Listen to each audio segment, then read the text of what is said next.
The jar of rendered fat sat on the work table with the lid half off, the way Ren had left it 3 nights ago, and she had not thought about it once in the interval. That was how her mind worked. It fixed on a task, completed most of it, and filed the remainder somewhere beneath the pressing weight of everything else. The lid, the jar, the fat, gone slightly grey at the edges where it had been exposed to air. She pressed the lid down now with the heel of her hand, listened to the soft seal of the rubber gasket, and placed the jar back in the cabinet beneath the work table that occupied the entire north wall of her small stone outbuilding. She called it the outbuilding. The deed said it was a secondary dwelling. Her nearest neighbor, Old Set, who kept bees a kilometer up the ridge road, called it her surgery because she was the closest thing to a doctor most of this valley had ever known, and because she performed what he called miracles in there, though she would have called them repairs. She was a field medic, or had been. Now she was something harder to name. The settlement registry listed her as a care provider, which covered everything from setting bones to fielding panicked calls about fevers and splinters, and one memorable evening when a man had swallowed a hook. She had a background in emergency trauma work, 4 years in a mobile unit on the Kren frontier, before the frontier stopped being a frontier and started being a graveyard, and then the slow, deliberate choice to be somewhere small and quiet instead of somewhere large and loud and perpetually in crisis. The valley was her somewhere small. It sat in a fold of the Val Mountains, accessible by a single road that turned bad in winter and worse in spring when the snowmelt came down from the high passes and turned the lower section to something that could swallow a wheel to the axle. There were 43 people in the valley if you counted the 2 families at the highest farms, and Ren had learned all 43 of them in the first year, their allergies and their stubbornness and their complicated feelings about accepting help. She did not count herself among the 43. She had never been quite sure she counted as a person who belonged to places. She washed her hands in the basin, dried them on the cloth hung beside it, and turned off the lamp above the work table. The outbuilding went dark. Through the single window that faced east, the last of the evening light came in grey and thin, the kind of light that made distances impossible to judge. She stepped outside. The main house was 12 meters away across a gravel path bordered by low rosemary bushes that she had not planted but had decided to keep. Between the outbuilding door and the house, she paused the way she sometimes did in the evenings, not to look at anything in particular, but to let the day settle before she took it indoors with her. That was when she noticed it. Not a sound, not a movement, more like a quality of the air near the base of the old storage shed at the far edge of her property, a quality of the air that was slightly wrong, the way a room feels different when someone has been in it recently. She stood still. Her medic's instinct, which was really just a habit of noticing things other people talked over, made her turn her head slowly without moving her feet. The storage shed was a low structure built into the hillside, half buried, with a turf roof that had been there longer than she had. Its single door faced the house. In the shadow to the left of that door, something was crouched. It was small. That was the first thing. The second thing was the color, a deep, uneven green that caught no light at all, the kind of green that belonged to lichen or deep water rather than to anything that moved. It was not moving now. Ren stood absolutely still for a long moment. Her first thought, the trained one, was assess. Not flee, not call out, not reach for anything. Assess. She let her eyes adjust. The shadow resolved very slowly into a shape she could not immediately name, too large for any animal she associated with this valley, too small for the things that sometimes came down from the high peaks. Legs folded. A long neck curved downward, the head resting or pressed against something. Wings, or what might have been wings, pressed flat against its back the way a bird presses its wings in rain. It was breathing. She could see the slow rise and fall now that she knew where to look. She went inside. She made her dinner. She checked the window twice, and both times the shape was still there, and both times she made herself look away and eat another bite of food, because there was no emergency yet, and the first rule of emergency work was that you did not spend energy before you knew what you were spending it on. By the time she had washed her plate and set it to dry, the valley had gone fully dark. She looked out the window a third time. The shadow near the storage shed had not moved. She did not sleep easily, though she slept. And in the morning the shape was gone, and the ground near the storage shed showed nothing she could read clearly, only a faint compression in the long grass at the shed's north corner where something had rested, and a smell, very faint, that she could not identify except to say that it was warm and slightly mineral, like a hearthstone that had been used for years. She stood over the pressed grass for a long time.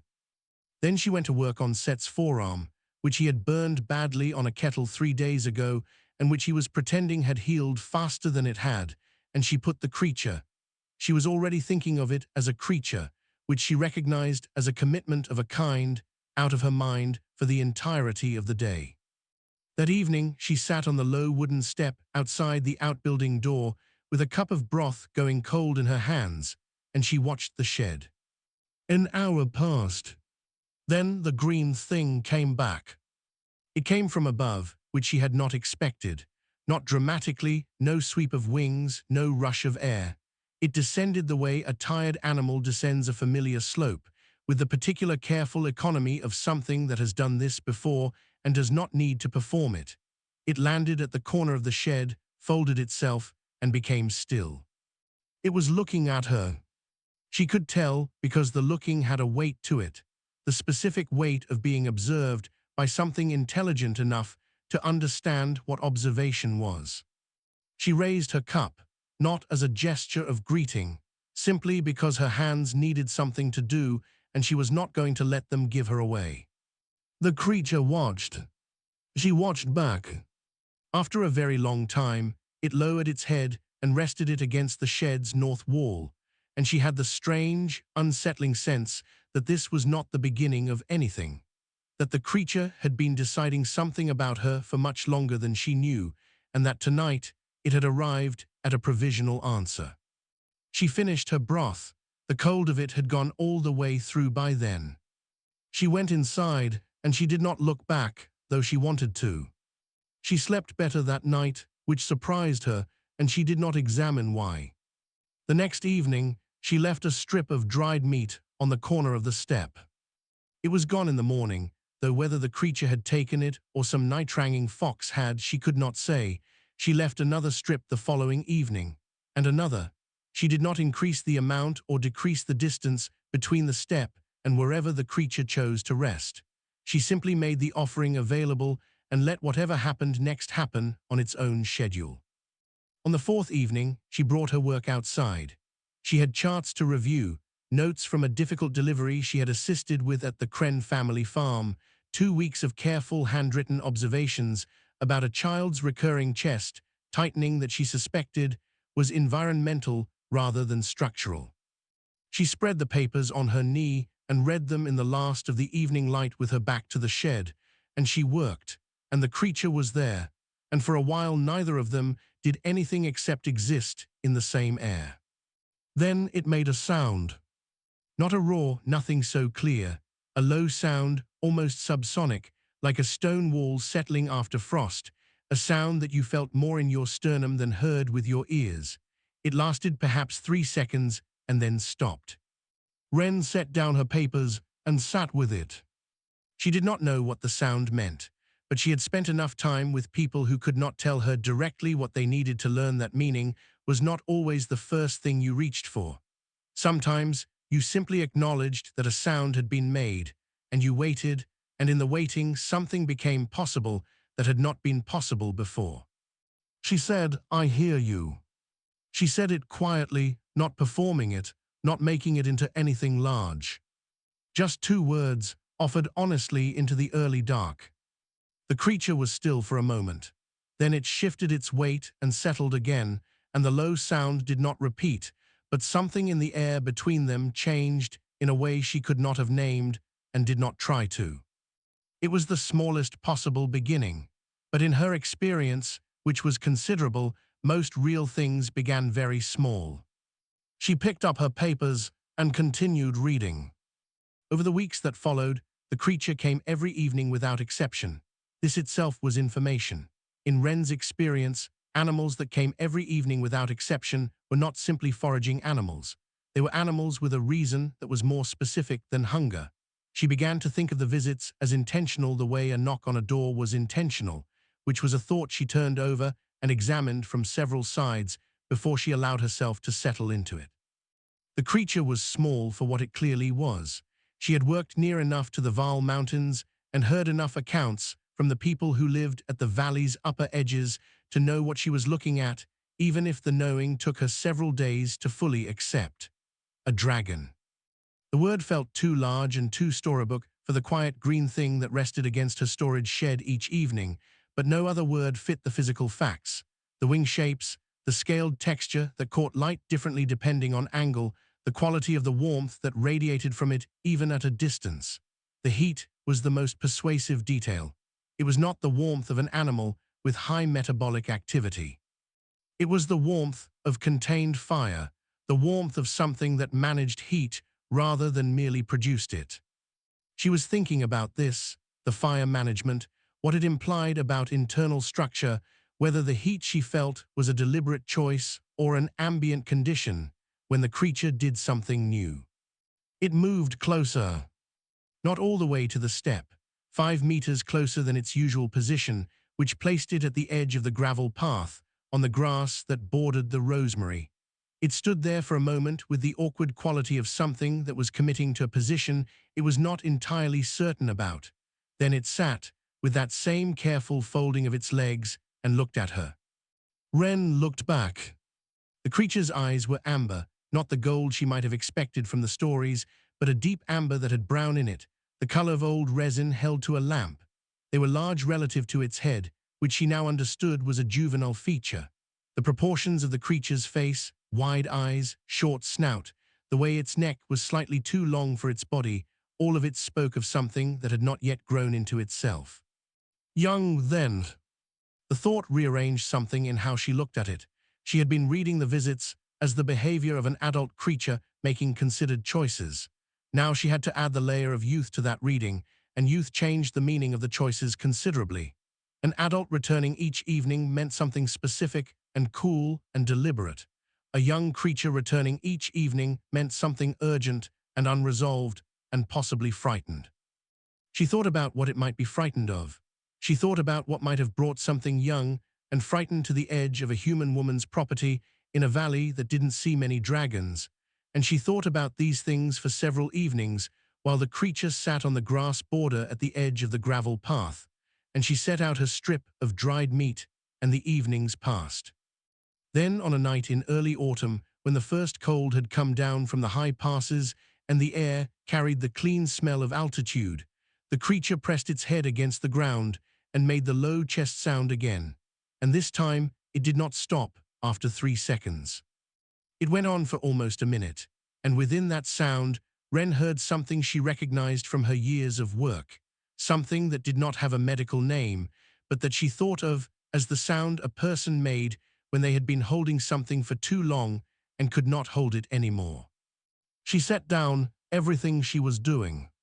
She walked across the gravel path, and she sat down on the grass 2 meters from the creature, close enough that the warmth of it was fully present, and she said nothing because there was nothing to say, and she stayed.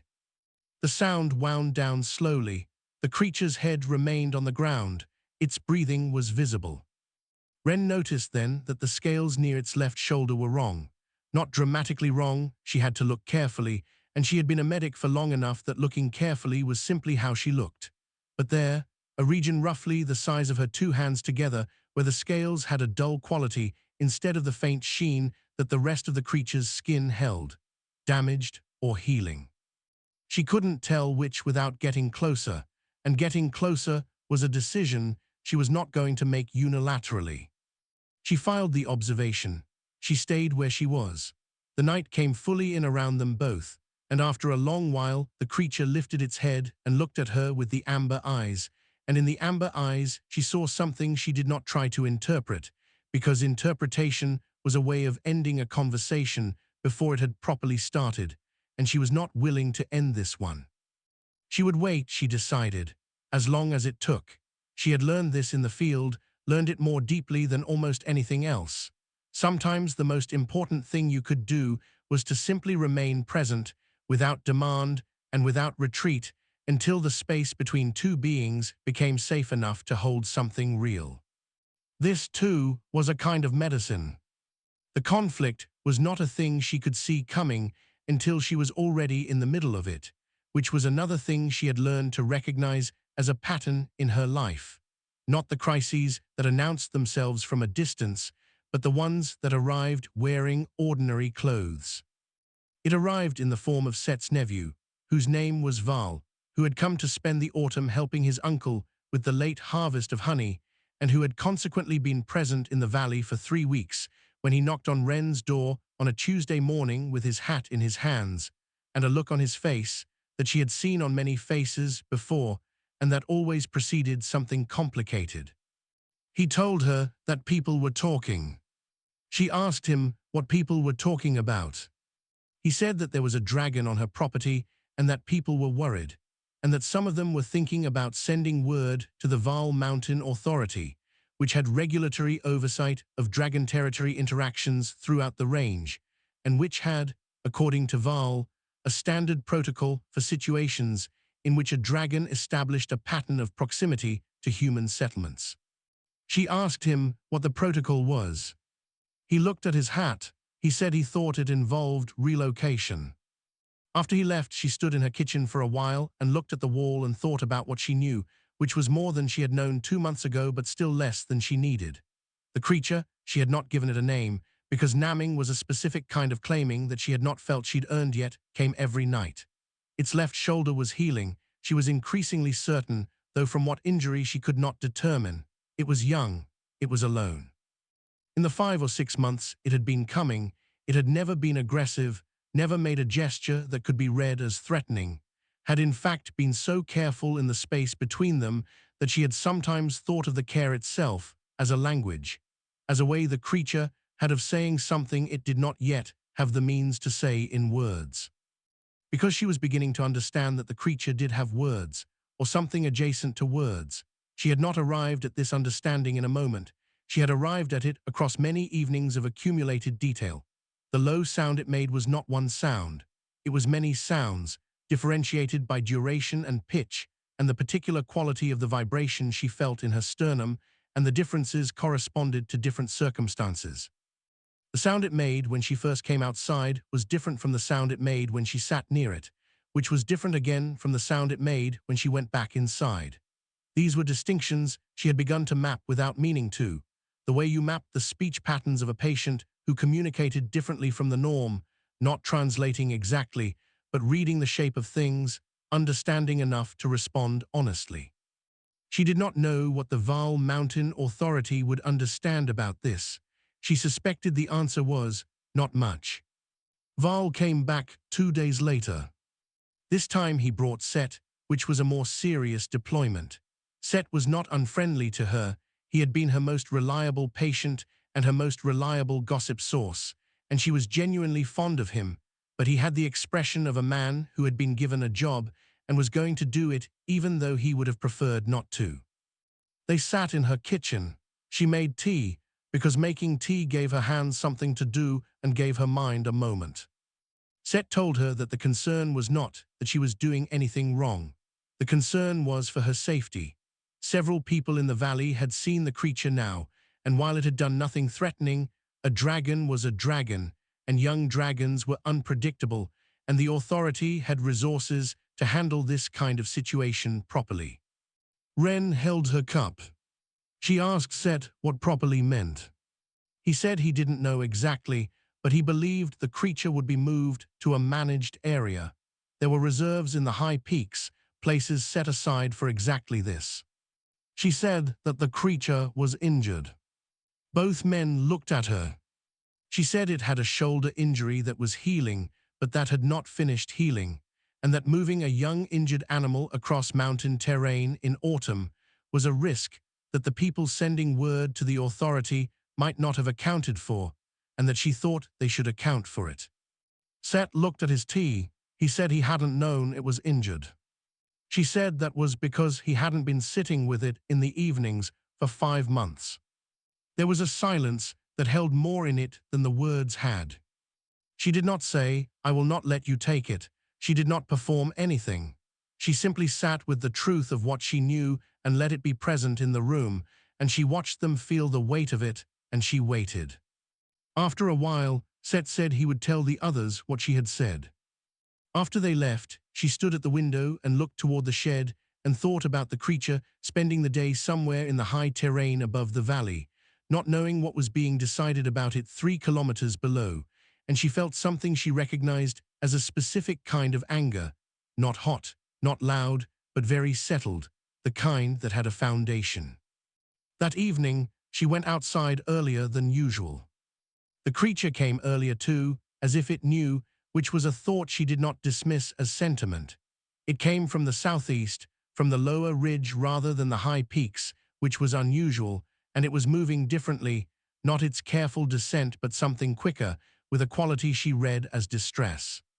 It landed near the shed and stood rather than sitting, and it looked at her with the amber eyes from 15 meters away, and the low sound it made was the one she had come to associate with the first moments of each evening, but there was something underneath it that she hadn't heard before, a faster vibration, irregular. She walked toward it, not all the way. She stopped at the edge of the path. The creature watched her. She said, "I know." She said it quietly, not performing it. "I know something happened today. I don't know how you know it happened, but I'm not going to pretend you don't." The creature made the faster, irregular sound again. She said, "I'm not going anywhere." She said it the second time the way you said a thing, when you meant it to carry further than your voice, when you meant it to carry into whatever space the other being inhabited. And then she sat down on the cold gravel at the edge of the path, which she had not done before, and she folded her hands in her lap, and she stayed there, and the creature stood for a long time, and then it also sat, and the irregular vibration eventually resolved back into the baseline sound, the one she had come to think of as presence. Just presence, just here. The notification came from the Val Mountain Authority on a Thursday, 12 days after Set, and Val had drunk tea in her kitchen.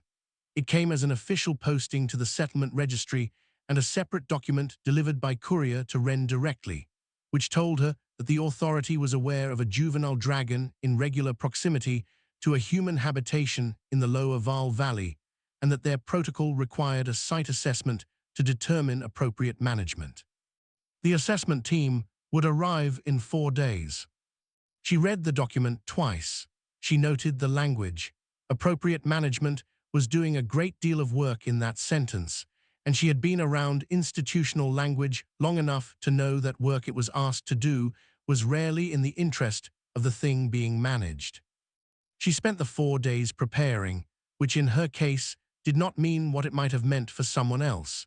It did not mean gathering arguments or building a case, because arguments and cases were only as good as the people hearing them, and she did not yet know who she was going to be talking to. What she did instead was observe, more systematically than she had before, and write down what she observed, because written observation was a kind of proof that was harder to dismiss than a person's word. She wrote that the creature had been visiting for 7 months. She wrote that it had been consistently non-aggressive in that time. She wrote her assessment of the shoulder injury, its probable origin in an impact wound, its current state of recovery, her opinion that it would heal fully in another 2 or 3 months with rest.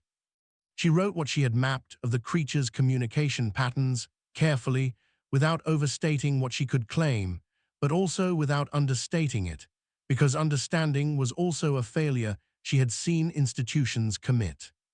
On the 4th evening, before the team arrived, the creature did something it had not done before. It pressed its forehead against her palm.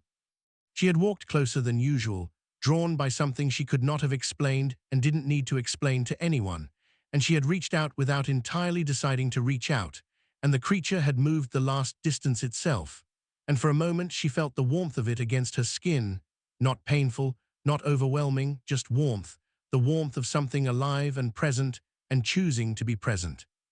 And then it pulled back and sat with the amber eyes on her and made the low sound that she had come to think of as the evening arrival sound, but softer than she had ever heard it. She stood with the warmth still in her palm. She thought about what Set had said, about reserves in the high peaks. She thought about the creature making that descent every evening, from wherever it went during the day, and landing at the corner of the storage shed, and waiting, and the particular quality of the waiting that she had learned over 7 months to read as something that was not simple hunger or simple habit. She thought about what she was willing to do to protect a thing she had not sought out, had not asked for, had simply chosen to remain present for while it decided whether she was worth returning to. She thought about all of this, and then she went inside and finished writing her documentation, and she was very precise, and she was not afraid. The assessment team arrived on a grey morning in late autumn, 3 of them, in a vehicle with the authorities' mountain crest insignia on the door. 2 were in uniform. The third was a woman about Ren's age in a practical jacket and heavy boots, carrying a document case, who introduced herself as Adele and whose official title was something long that Ren summarized to herself as the person who makes the decision. Ren offered them coffee. Adele accepted. The 2 uniformed officers looked at their vehicle. They sat at Ren's kitchen table, which was where every serious conversation in her life had happened, and Ren gave Adele the documentation she had prepared, and Adele read it with the careful attention of someone who read many reports and had learned to tell the ones that meant something from the ones that were covering a position. After a while, Adele looked up. She said that the documentation was thorough. She said she had not expected this level of detail. Ren said that she had been a field medic for 12 years, and that observation was how she understood things. Adele said that the authorities' standard protocol, in cases of a juvenile dragon establishing proximity patterns to a settlement, was removal to a managed habitat for the dragon's welfare as well as the settlement's safety. Ren said she had read the protocol documentation. Adele said, and Ren said that the protocol was designed for situations in which a juvenile dragon was displaying pattern behavior with no established communicative relationship, and that this situation did not match those parameters, and that applying the protocol without accounting for the difference would result in relocating an injured animal during a critical recovery period and severing an established relationship that the animal was using as a stabilizing resource. There was a silence. Adele said, "You believe there is an established communicative relationship?" Ren said she did not believe it. She knew it. She had 7 months of documented evenings. Adele looked at the documentation again. She did not look skeptical. She looked like someone who was revising a calculation. Then from outside came the sound. All 3 of them heard it. The 2 officers outside heard it too, because Ren saw through the kitchen window that they had both stopped moving. The sound came through the walls, through the window glass, that low chest frequency that Ren had been hearing for 7 months, and it was the sound she had come to associate with arrival, with the early evening moment, the one that meant I am here, but it was coming at midday, which it had never done before. Adele stood up. She looked at Ren. Ren said, "That's the arrival sound. It's early. I don't know why it's here in the middle of the day. I've never heard it at midday before." They went outside together. The creature was at the corner of the storage shed. Ren's usual position, on the step or the path, was between it and the 3 strangers, and the creature was looking at Ren with the amber eyes and making the arrival sound, the "here I am" sound, but with the faster, irregular vibration underneath it that she had first heard on the evening after Set had come to tell her the valley was worried. It had come, she understood, because it had known something was happening. It had come in daylight, which it had never done. It had come before it was safe, before the light was low and the valley was quiet, and it was standing at its corner and making the sound that meant presence, that meant here. One of the officers said something under his breath. The other reached for something on his belt. Ren said clearly, "Don't." She said it without looking at the officer. She said it the way you said the one word that ends the sentence everyone is about to say the wrong ending to. Then she walked across the gravel path and she sat on the step, the way she had been sitting for 7 months, and she set her hands on her knees. and she looked at the creature, and it looked at her, and the irregular vibrations slowed, the way it had slowed before when she had said, "I know, and I'm not going anywhere." Adele had followed her partway and stood on the path. Ren said without turning around, "It came because we're here, because something is different today and it could tell." She kept her voice level and plain. "It's not threatening, it's afraid." Adele stood on the path for a long time. She stood there long enough that the two officers relaxed their postures, which was itself information. The creature settled from its standing position into the familiar fold of legs, not fully resting but not braced either. The amber eyes stayed on Ren. Then the creature did the thing it had only done once before. It pressed its forehead against Ren's hand, just briefly, just for a moment, and drew back again. One of the officers made a sound. Ren did not react. She kept her hands still and her face still, and she simply let the moment be what it was, not performing it and not diminishing it. She heard Adele, behind her right, something in the document case. After a while, Adele said, "I need to call the regional office. I need to recommend a protocol exception, and I need to document the grounds, and I need someone more senior than me to sign off on it. But I think I have the grounds." Ren said, "How long?" Adele said, 2 weeks, maybe 3, and I need you to continue the documentation. Everything, date, time, duration, behavior observed. Ren said she could do that. Adele said, "I should tell you, exceptions to the standard protocol are not permanent. The file stays open." Ren said she understood. The vehicle left an hour later, the two officers back in their seats and Adele sitting in the rear, still writing. The creature stayed at its corner until the sound of the engine was gone from the valley entirely. Then it made the slow sound, the bassline, the presence sound, and stretched its neck long along the ground and rested. Ren went inside and made herself lunch and ate it standing at the window, looking out. The file staying open was not a resolution. 3 weeks of waiting while Adele put the exception through bureaucratic channels was not a resolution. The valley's 43 people and their feelings about a dragon at the edge of a care provider's property were not resolved. Old Set would want to understand what had happened. Val would probably want to understand too, and Val was not a bad man, just a man who had grown up in places where the ordinary categories held and had not had much reason to rethink them. None of these things were finished, she knew that. She watched the creature rest along the ground with its neck extended and its amber eyes closed, and she thought about 7 months of evenings and a shoulder healing slowly, and a sound she had learned to read the way you learned to read the breathing of a patient who could not tell you directly where it hurt. 3 days after the authority team left, Set knocked on her door. He came alone this time, no nephew, no hat in his hands. He stood on her step, and he looked past her at the creature at the corner of the shed, which was visible from the doorway, and he was quiet for a moment. Then he said, "Is it going to be all right?" She said she thought so. She said the authority assessor was recommending an exception, and that while it wasn't final, she believed it would go through. He said, "And the animal, is it going to be all right?" She paused, because she understood he was asking 2 separate things with the same sentence, and she wanted to answer both of them honestly. She said, "Its shoulder is healing well. It should have full function by spring." He nodded. He looked at the creature again. He said, "You could have told me it was hurt. I didn't know it was hurt." She said, "I know, I should have."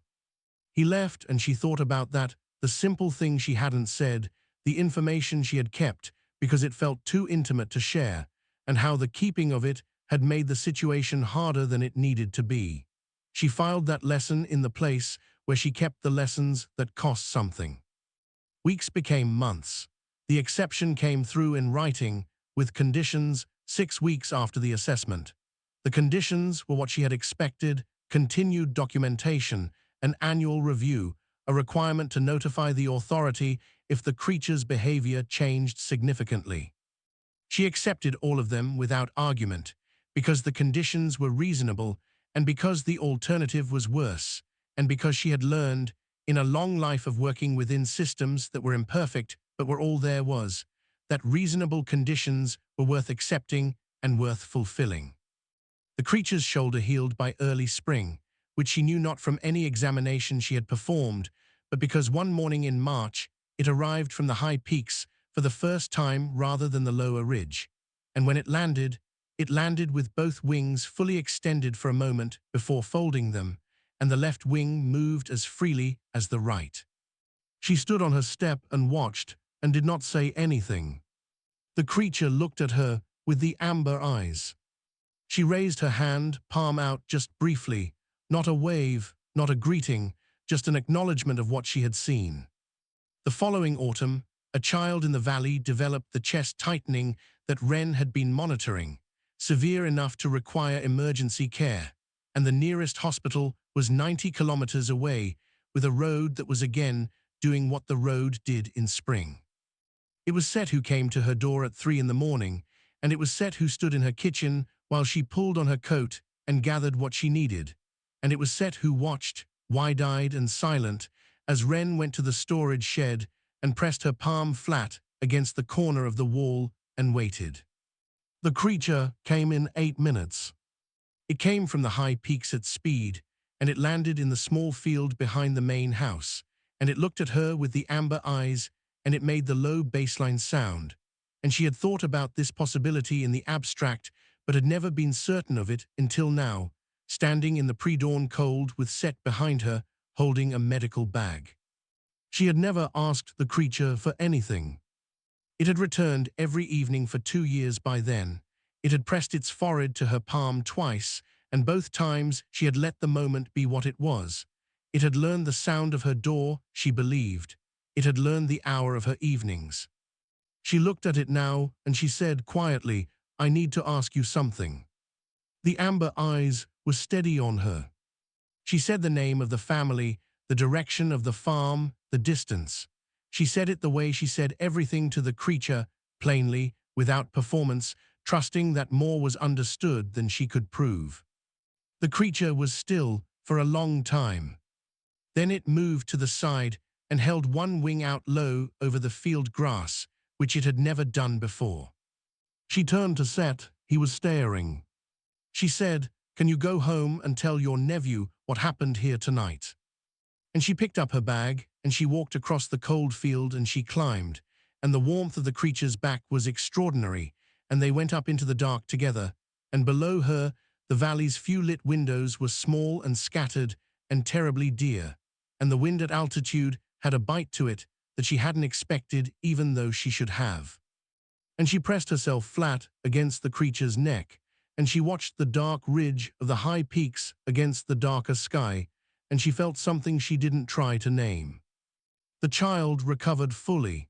The documentation that year had a new section. On a morning in early summer, Wren sat on the step outside the outbuilding with her notes open on her knee, writing up the previous evening in the careful, detailed language the authority required, and the creature lay along the ground 3 meters away in the sun, and the warmth it radiated mixed with the warmth of the morning, and after a while it made the low baseline sound, just briefly, the presence sound, the here I am, and she looked up from her notes, and the amber eyes were on her. And she thought about a jar of rendered fat with the lid half off, and a quality of air near a storage shed, and 7 years of evenings that had built, one careful night at a time, into something she could not have named at the start and did not need to name now. She looked back down at her notes. She wrote the date and the time and the duration, and then she wrote, behavior observed, present, and she set the pen down for a moment and let the sun do what sun did, which was warm everything it touched without asking anything in return.